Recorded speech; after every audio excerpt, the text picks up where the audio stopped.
Hi everyone, welcome back again हमारे इस ancient Indian history के कंप्लीट कॉम्प्रहेंसिव डिस्कशन में मैं आप लोगों को फिर से वेलकम करता हूं। और आज की हमारी इस क्लास से हम अपने प्राचीन भारत के इतिहास के चौथे चैप्टर को शुरू करने जा रहे हैं, जिसका नाम है वैदिक युग, यानी कि द वैदिक एज। तो जब हम वैदिक युग की बात करते हैं तो ये रेफर करता है एक ऐसे समय को जब वैदिक संस्कृत टेक्स्ट को हमारे देश के अंदर लिखा गया, कंपोज किया गया। तो आप इसको एक ऐसा युग मानते हैं जिन्हें कहा जाता है the age of the Aryans. तो मैं यहां पर लिखता हूं the age of the Aryans, जिन्हें ये माना गया कि जो मध्य एशिया है, सेंट्रल एशिया से है। सेंट्रल एशिया से आर्यंस माइग्रेट करते हैं और पहुंचते हैं हमारे इंडियन सब कॉन्टिनेंट के अंदर कई सारी अलग अलग स्टेजेस में। और ये स्टेजेस का समय अगर आप लोगों को याद रखना होगा तो आप इसको 2000 बीसी से 1500 बीसी का समय जानेंगे। तो वैदिक एज की शुरुआत हम करते हैं और सबसे पहले हम बात करेंगे कि ये जो आर्यंस है इनका भारत में आगमन, यानी कि advent of the Aryans in India. तो पहला टॉपिक लिखेंगे हम advent of the Aryans in India, यानी कि आर्यंस का भारत में आगमन। सबसे पहली चीज आप लोगों से पूछी जाएगी कि भाई ये जो आर्यन शब्द है इसका शाब्दिक अर्थ क्या होता है। तो इसका शाब्दिक अर्थ है बेस्ट, या फिर इसे एमिनेंट भी कहा जाता है, यानी कि प्रतिबद्ध। मैं यहां पर लिख देता हूं एमिनेंट, द बेस्ट। तो देखो, इसका कोई भी हमें एविडेंस देखने के लिए नहीं मिलता है कि सारे के सारे जो शुरुआती आर्यंस हुआ करते थे वो सिर्फ एक ही रेस के हुआ करते थे। लेकिन जो इनके कल्चर हुआ करते थे उनको आप देखेंगे कि वो क्या थे, वो लगभग सेम टाइप के थे, एक ही प्रकार के इनके कल्चर हुआ करते थे। अर्ली आर्यंस की मैं आप लोगों से बात कर रहा हूं। अगर इनको आप डिस्टिंग्विश करना चाहते हैं, अलग अलग करना चाहते हैं, तो इनके द्वारा जो कॉमन भाषा यूज करी जाती थी ना, उसके आधार पर इनको आप एक दूसरे से डिस्टिंग्विश कर सकते हैं। तो जिस लैंग्वेज को ये लोग बोला करते थे उसको कहा गया इंडो यूरोपियन लैंग्वेज।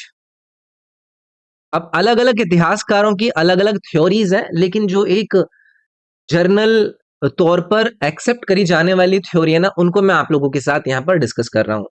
देखो, ओरिजिनली जो ये आर्यंस हुआ करते थे इनके बारे में कहा जाता है कि जो मध्य एशिया हुआ करता था या फिर रशिया का जो दक्षिण वाला भाग है ये वहां पर रहा करते थे। ये घोड़ों को यूज करा करते थे और आपको पता है कि घोड़ों की जो स्विफ्टनेस होती है, जो तेजी होती है, उसी की वजह से ये लोग अपने जो आसपास के रहने वाले लोग हुआ करते थे उनके ऊपर सक्सेस पा सके, उनके ऊपर अपनी विजय प्राप्त कर सके। ठीक है। तो सबसे पहली जो जानकारी हमें आर्यंस के बारे में प्राप्त होती है वो किससे प्राप्त होती है? ऋग्वेद से। तो मैं यहां पर बात कर रहा हूं ऋग्वेदा की। मैंने क्या कहा? ऋग्वेद से आपको आर्यंस की जो इंफॉर्मेशन उसके बारे में पता चलता है।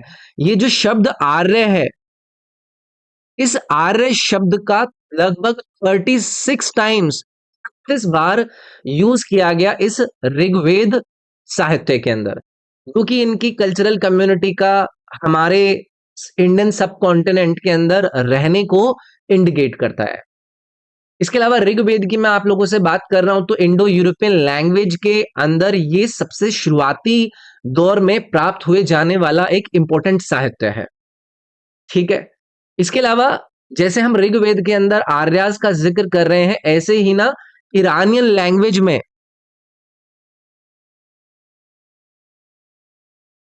यानी कि ईरानियन भाषा में भी एक टेक्स्ट लिखा गया जिसको कहा गया अवेस्ता। इस अवेस्ता के अंदर भी हमें आर्यंस के बारे में जिक्र देखने के लिए मिलता है। ये जिन भगवानों को माना करते थे, इनकी जो सामाजिक क्लासेस हुआ करती थी, उनका भी आपको रेफरेंस इरानियन लैंग्वेज में भी देखने के लिए मिलेगा और इंडो यूरोपियन लैंग्वेज में भी देखने के लिए मिलता है।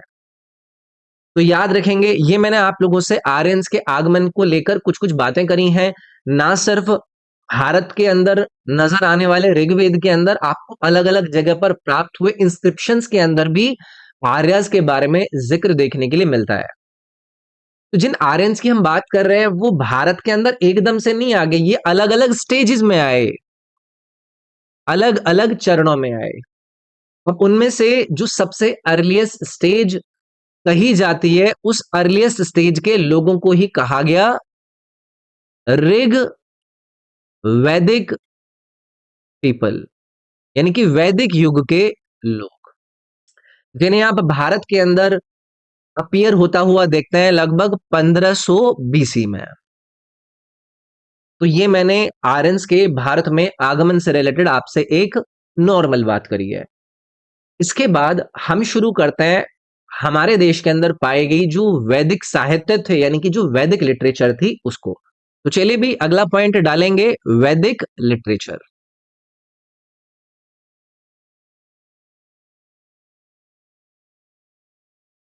यानी कि वैदिक साहित्य। देखो, जब हम वैदिक साहित्य की बात करते हैं तो इससे ना हमें क्लियर आइडिया मिलता है। किसका क्लियर आइडिया मिलता है? जो आर्यंस हुआ करते थे उनकी पॉलिटिकल लाइफ के बारे में, उनकी सोशल लाइफ के बारे में, उनकी इकोनॉमिक लाइफ के बारे में। इससे हमें आइडिया मिल रहा है, इन्हीं वैदिक लिटरेचर से हमें पता चल रहा है। और इन आर्यंस के जो कन्फ्लिक्ट हुआ करते थे किसके साथ? नॉन आर्यंस के साथ, उसके बारे में भी आपको जानकारी मिलती है इन्हीं वैदिक लिटरेचर्स के द्वारा। तो वैदिक लिटरेचर में जिन हम 4 वेदों की बात करते हैं, अब उस पर हम चर्चा करेंगे। इंपॉर्टेंट 4 वेद आपको नजर आएंगे, तो चलो भाई इन पर अब हम अपना डिस्कशन शुरू करेंगे। 4 वेद। तो देखो, चारों के मतलब जो वेद हैं, वेदों को हम 4 वेदों में क्लासिफाई करते हैं, वर्गीकृत करते हैं, जिसमें से आप लोगों को सभी को पता होगा ऋग्वेद, सामवेद, यजुर्वेद और अथर्ववेद। इन 4 वेदों में चाप के वेद लिटरेचर को क्लासिफाई किया गया, वर्गीकृत किया गया। तो ये तो 4 वेद हैं। इसके अलावा भी इनके ना काफी वेदांगास आपको नजर आते हैं। वेदांश जिनको कहा जाता है, ब्राह्मणास, और इसके साथ साथ उपनिषद। उपनिषद ऐसे ही एक और टर्म यूज होती है, अर्यंकास। तो ये भी कई सारे ऐसे आप लोगों को सब डिवीजन नजर आते हैं साहित्य के, जिससे आपको इन सभी बातों के बारे में पता चलता है। क्या है भाई ये वेद? ये एक धार्मिक टेक्स्ट की एक बहुत बड़ी बॉडी है, जिसके अंदर वैदिक संस्कृत का यूज किया गया है, जिसकी जो उत्पत्ति होती है वो हमारे एंशियंट इंडिया के अंदर होती है, यानी कि हमारे प्राचीन भारत में देखने के लिए मिलती है। तो हिंदुइज्म के ओल्डेस्ट स्क्रिप्चर्स में ही इन्हें वेदों को कंसिडर किया जाता है। संस्कृत लिटरेचर की जो सबसे ओल्डेस्ट लेयर है उसमें वेदास को कंसिडर किया जाता है। और वेदों को कहा जाता है कि भाई इनको लिखित तौर पर नहीं दिया गया था, इनको generation to generation verbal transmission के जरिए पास किया गया था, यानी कि बोल बोलकर। इसीलिए इसको श्रुति के नाम से भी जाना जाता है। श्रुति मतलब कोई चीज जिसको आप सुनते हैं, सुनकर किसी चीज को जब आप आगे चल के कंपाइल कर देते हैं तो उन्हीं को फिर हम लिखित वेदों के रूप में देखेंगे। तो इन चारों वेदों में से एक एक करके हर वेद के बारे में हम जानेंगे। तो सबसे पहले हम लिखेंगे ऋग्वेद।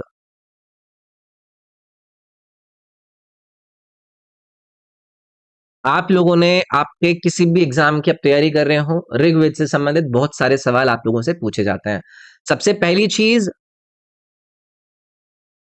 ओल्डेस्ट वेद है ऋग्वेद, जिसके अंदर भारत के अंदर जो वैदिक लोग हुआ करते थे उनकी अर्ली लाइफ के बारे में पता चलता है कि किस तरीके से उस समय के लोग काम किया करते थे। उनकी पॉलिटिकल लाइफ के बारे में पता चलता है, उनकी सोशल लाइफ, उनकी इकोनॉमिक लाइफ के बारे में आपको ऋग्वेद के अंदर ही जानकारी मिलती है। तो शुरुआत में ऋग्वेद के अंदर जो जानकारी है ना, वो बोलकर कम्युनिकेट करी जाती थी, उनको ट्रांसमिट करने का जो तरीका हुआ करता था वो लोगों को बताकर किया जाता था। लेकिन बाद के समय में, यानी कि 1500 बीसी से लेकर 1000 बीसी के अंदर ये जो ऋग्वेद है, इनको क्या किया गया, लिखा गया, इनको कंपाइल किया गया। ऋग्वेद का जब डिस्कशन करा जाता है तो सबसे पहले आप लोगों को पूछा जाता है कि भैया आपके इस ऋग्वेद के अंदर कितने सूक्त हैं, कितने हाइम्स हैं। तो आपको कितने हाइम्स नजर आते हैं? 1028 हाइम्स, यानी कि सूक्त नजर आते हैं, छंद नजर आते हैं, जिनको कई सारे मंडलों में डिवाइड किया गया। तो इनको कितने मंडलों में डिवाइड किया गया? 10 मंडलों में इनको डिवाइड किया गया। अब हर मंडल की एक अलग इंपॉर्टेंस है जहां से आप लोगों के लिए सवाल पूछे जाते हैं।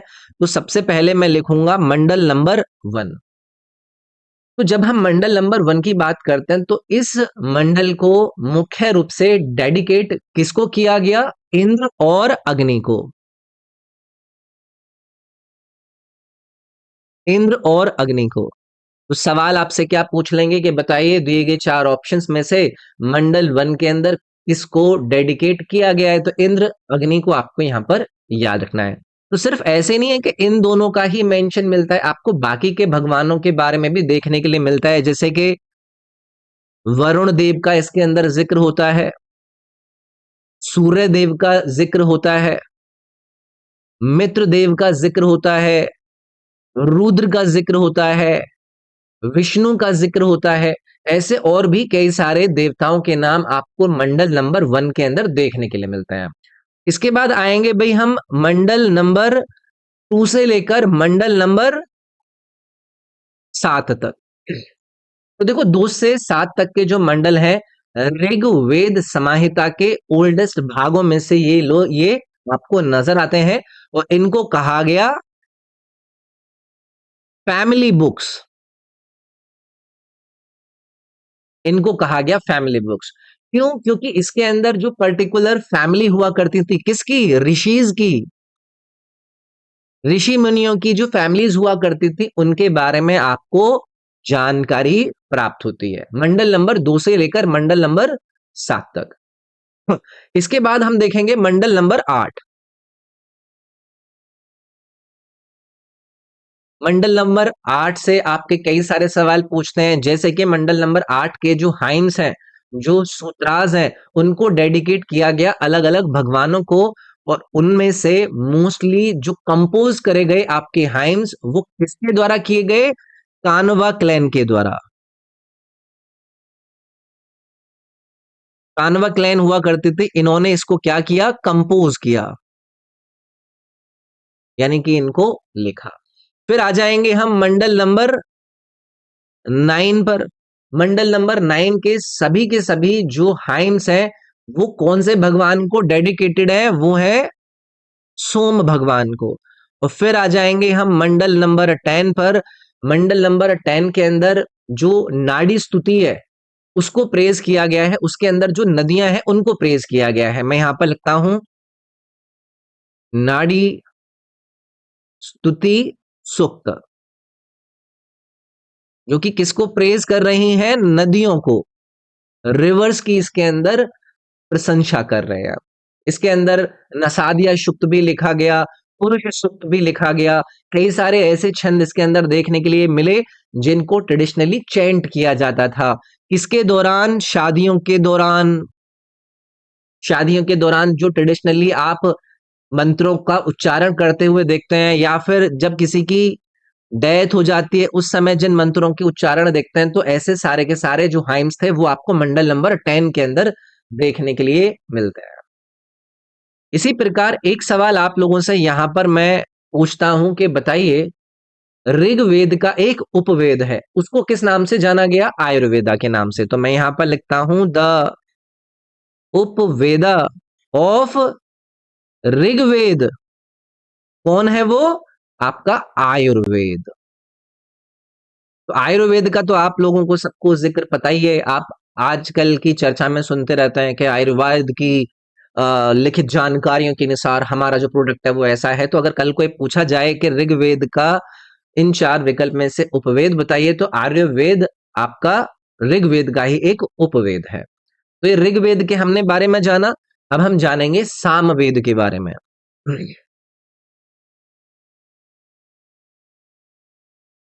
इसके बारे में चर्चा करते हैं। देखो, एक सबसे कॉमन जो सवाल आप लोगों से पूछा जाएगा कि बताइए दिए गए चार विकल्प में से किस वेद को मंत्रों का वेद यानी कि वेद ऑफ चैंट्स कहा जाता है। तो मैं यहां पर लिखता हूं वेद ऑफ चैंट्स यानी कि उच्चारणों का वेद, तो उसमें आपको सामवेद को ही याद रखना है। तो जो ऋग्वेद के अंदर आपको वर्सेस नजर आते हैं ना, तो उनका कलेक्शन आपको सामवेद के अंदर देखने के लिए मिलता है। और इन जिन वर्सेस की मैं बात कर रहा हूं, ये किसके बारे में आपको जानकारी देते हैं? म्यूजिकल म्यूजिकल नोटेशंस के बारे में आप लोगों को ये जानकारी देते हैं। तो इनका जो इंटेंशन हुआ करता था, जब कोई पवित्र गाना गाया जाता था यानी कि कोई सैक्रेड सॉन्ग्स गाए जाते थे, तो उनके अंदर जिन वर्सेस का इस्तेमाल होता था वो आपको इन सामवेद के अंदर देखने के लिए मिलते हैं। सामवेद की कंपाइलेशन याद रखिएगा, इनको लिखा गया 1000 बीसी से लेकर 600 बीसी तक के समय के बीच में। ठीक है। जो ब्रांचेस हम देखते हैं सामवेद की, वो भी कई सारी आपको देखने के लिए मिलती हैं, जैसे कि कौथुमा है, रन्याइयां हैं, कई सारी इनकी ब्रांचेस भी हैं। उनको मैं यहाँ पर अभी मेंशन नहीं करूंगा। मेरी जो पीडीएफ है, जो बुक है, ई बुक, उसमें आपको वो देखने के लिए मिल जाएगा। अच्छा, जैसे मैंने ऋग्वेद के उपवेद के बारे में आपको आयुर्वेद का रूप बताया, इसी प्रकार से सामवेद का भी एक क्या है? उपवेद है। और उसका नाम अगर आपसे कल भी पूछा जाए, कभी भी पूछा जाए, तो याद रखिएगा उसका नाम है गांधार वेद।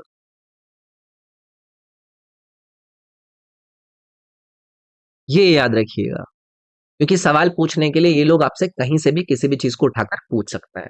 तो ये कुछ जानकारी हमने सामवेद से रिलेटेड जानी। इसके बाद आएंगे हम यजुर्वेद पर। यजुर्वेद यजुर्वेद का मतलब होता है जो वर्शिप करने की नॉलेज होती है या फिर जो रिचुअल नॉलेज होती है, उसके बारे में यजुर्वेद आपको जानकारी देता है। तो मैं यहां पर लिख देता हूं रिचुअल नॉलेज। और इस यजुर्वेद को कंपाइल भी किया गया कब?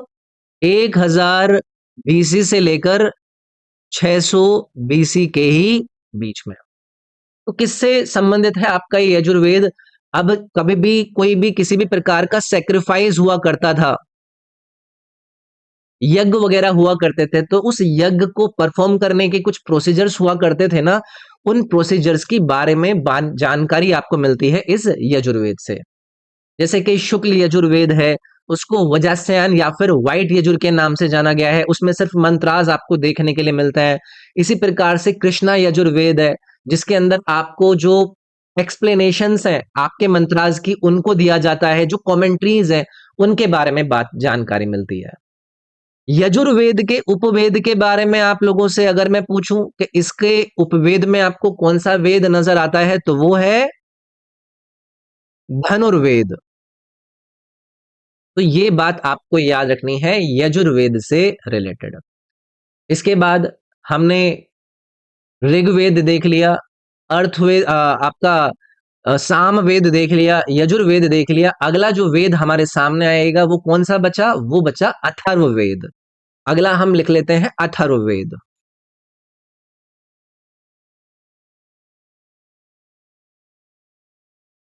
ये किसके बारे में है? देखो, इसको भी कंपाइल करने का जो समय आप लोगों को याद रखना है, वो 1000 बीसी से लेकर 600 बीसी के बीच में भी इनको लिखा गया, इनको कंपाइल किया गया। यहां पर बात होती है जो इविल स्पिरिट्स होती हैं या फिर जो डेंजर के समय में आपको कुछ मंत्र वगैरह मारने होते हैं, ये उससे संबंधित है। तो मैं यहां पर लिख देता हूं मैजिकल स्पेल्स जिनका उच्चारण कब किया जाता था? जो इविल यानी कि बुरी स्पिरिट्स, बुरी आत्माओं को भगाने के लिए, या फिर अगर किसी को किसी प्रकार का डेंजर महसूस होता था, तो वहां पर उपयोग किए जाने वाले जो मंत्र हुआ करते थे, जो मैजिकल स्पेल्स हुआ करते थे, वो आपको इस अथर्ववेद के अंदर देखने के लिए मिलते हैं। इसके अंदर भी ना कई सारे खंड है। अथर्ववेद के अंदर आपको नजर आएंगे 20 खंड, खंड बोल दीजिए या फिर 20 बुक्स बोल दीजिए, जो कि इन्हीं से संबंधित है। अब अगर अथर्ववेद के उपवेद के आप लोगों से बारे में मैं बात कर लूं, तो वो आप लोगों को याद रखना है शिल्प वेद। तो हर वेद के उपवेद को जरूर याद रखिएगा, पेपर में आपसे ये चीजें पूछ ली जाती हैं। तो मैंने अभी तक आपको चारों के चारों वेदों के बारे में बताया है, किससे संबंधित है, किस समय में उनको कंपाइल किया गया, उनके उपवेदों का नाम क्या है, और या फिर उनके अंदर कोई भी बाकी की जानकारी मैंने आपके साथ डिस्कस करी। वेदों के बाद जो अगली इंपॉर्टेंट चीज मैंने आप लोगों के साथ डिस्कस करी थी, वो क्या करी थी, वो करी थी ब्राह्मणास। तो मैं यहां पर लिखता हूं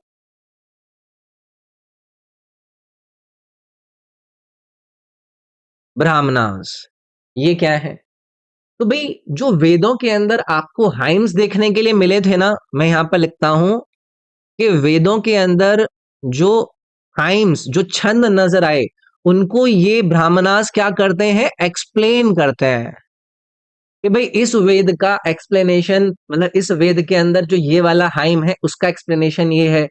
उसके बारे में यहाँ पर आपको डिटेलिंग मिलती है, एक्सप्लेन किया जाता है, आपके हर बात के एक्सप्लेनेशंस आपको दिए जाते हैं। ठीक है? तो हर वेद के अंदर आपको एक या फिर एक से ज्यादा ब्राह्मणास देखने के लिए मिलते हैं। जैसे कि एक आपने ब्राह्मणा का नाम सुना होगा, उसको कहा गया ऐत्रेय ब्राह्मणा। ऐत्रेय ब्राह्मणा। इसका नाम आप लोगों से पूछा जाएगा कि बताइए कि ये कौन से वेद से संबंधित है, तो भाई ये ऋग्वेद के हाइम्स को एक्सप्लेन करता है। वहां पर जो पौष्टिकागी ब्राह्मण हुआ करते थे, उनको अलॉट करे गए थे ये ऐत्रेय ब्राह्मणा। इसी प्रकार से एक और नजर आता है टांड्या ब्राह्मणा। टांड्या ब्राह्मणा, इसके अलावा ये वाला जो टांड्या ब्राह्मणा है, इसका संबंध आपको नजर आएगा किससे, सामवेद से। इसी प्रकार से एक और ब्राह्मणा नजर आएगा, उसको कहा गया तैत्रीय ब्राह्मणा। तैत्रीय ब्राह्मणा, इसका संबंध किससे है, यजुर्वेद से है। और इसी प्रकार से लास्ट में याद रखिएगा गौपथ ब्राह्मणा। गौपथ ब्राह्मणा, इसका संबंध आपको याद रखना है अथर्ववेद से। तो हर ब्राह्मणा को मैंने किस प्रकार से आपको बताया कि जो आपके वेदों के अंदर हाइम्स यूज किए गए थे, उनकी एक्सप्लेनेशन मिलती है आपको इन ब्राह्मणास के अंदर। तो हर वेद के अंदर एक या एक से अधिक आपको ब्राह्मणास मिलते हैं, जो कि वेदों के अंदर यूज करे गए हाइम्स को विस्तृत रूप से वर्णन करते हैं। ब्राह्मणास का जिक्र हो गया। इसके बाद आएंगे हम अरण्यकाश से रिलेटेड। ठीक है? अरण्यकाश, अब ये क्या चीज है? देखो, अरण्य आकाश की जब बात होती है तो ये क्या हुआ करती थी ना, ये फिलोसफीज हुआ करती थी, ये दार्शनिक बातें हुआ करती थी, जिनको बताया जाता था अपने जो अनुयायी होते थे उनको, कि भाई आप इनको यूज कीजिए, इनको अगर आप यूज करेंगे तो आपके साथ इस प्रकार की अच्छी अच्छी चीजें होंगी। तो अगर मैं अरियांकास की बात करूं ना, तो अभी मैंने जो पीछे ब्राह्मणास के बारे में बात करा, उन ब्राह्मणास के अंदर ये क्या हुआ करते थे, अपेंडिसेस हुआ करते थे। यानी कि ये क्या है, एक प्रकार से ब्राह्मणास के अंदर विवरण दे रहे हैं आपको। तो इनको आप ऐसे मान लीजिएगा कि ये एक प्रकार से क्या है ना, ये एक पुल है, जिनमें अरियांकास की बात कर रहा हूं। किस किस के बीच में? ब्राह्मणास के बारे में। ब्राह्मणास क्या थे, जो कि वेदों के हाइम्स को आपको अच्छे तरीके से विवरण दे रहे थे, और ये एक ब्रिज को तैयार करते हैं ब्राह्मणास, जो कि आपको रिचुअल सेक्रीफाइसेस के बारे में बात कर रहे थे, और उपनिषद के बीच में। ये आप लोगों को याद रखना है। अब आप लोग बोलोगे कि सर जी फिर एक काम कीजिए, आप हमें उपनिषद को भी एक्सप्लेन कर दीजिए। तो चलिए भाई अगली चीज हम डिस्कस कर लेते हैं, उपनिषद्स। उपनिषद की जब बात होती है तो इसके अंदर आपको दार्शनिक आइडिया मिलते हैं, फिलोसॉफिकल आइडिया मिलते हैं। मैं यहां पर लिख देता हूं, फिलोसॉफिकल आइडियाज आपको उपनिषद के अंदर देखने के लिए मिलते हैं, जो कि किससे संबंधित होते हैं, सेक्रीफाइसेस से संबंधित होता है। जो बॉडी है यूनिवर्स की, उससे संबंधित है। तो आपको पूछा जाएगा कि भाई कितने उपनिषद होते हैं, तो आप 108 नंबर में याद रख लीजिएगा। इसके अलावा आप लोगों से एक सवाल पूछा जाएगा कि जो आत्मा, आत्मा के अलावा ब्राह्मण, ठीक है, इनके जो कॉन्सेप्ट है वो आपको किसके अंदर मिलते हैं, तो वो आपको उपनिषद के अंदर ही देखने के लिए मिलते हैं। ऐसे ही वेदांग होते हैं, तो वेदांग वेदाओं का क्या है, एक प्रकार से अंग है, जिनके अंदर वेदास को प्रॉपरली किस प्रकार से चेंट किया जाएगा उसके बारे में बताया गया है। तो एक बार मैं उपवेदा के बारे में भी लिख लेता हूं, ठीक है। उपवेदास ये क्या है, तो देखो, चार उपवेद हैं, मैंने आप लोगों को बताया था। सबसे पहला मैंने कौन सा बताया था, आयुर्वेद। ये किसका उपवेद था, ये था आपका ऐसा वेद जो कि लाइफ के बारे में था। तो मैं यहां पर लिख देता हूं वेद ऑफ लाइफ। इसका संबंध किससे था, वेद से था, ऋग्वेद से। ऐसे ही दूसरा मैंने आपको कौन सा बताया था, गांधार वेद या फिर गांधर्व वेद। इसको क्या कहा जाता है, इसको म्यूजिक का वेद कहा जाता है, वेद ऑफ म्यूजिक। इसी प्रकार से मैंने आपको शिल्प वेद के बारे में बताया। इसको क्या कहा जाता है, इसको आर्किटेक्चर का वेद कहा गया, वेद ऑफ आर्किटेक्चर। फिर लास्ट में मैंने आपको धनुर्वेद के बारे में बताया था। इसको किसका वेद कहा गया, इसमें जो वॉरफेयर है, युद्ध के तकनीकें जो हैं या फिर आर्चरी की जो तकनीकें हैं, उसका वेद आपके धनुर्वेद को कहा गया। तो कई सारे स्कूल ऑफ थॉट होते हैं ना, वो कहते हैं कि एक पांचवा भी उपवेद है, और वो पांचवा उपवेद कौन सा है, वो है अर्थशास्त्र।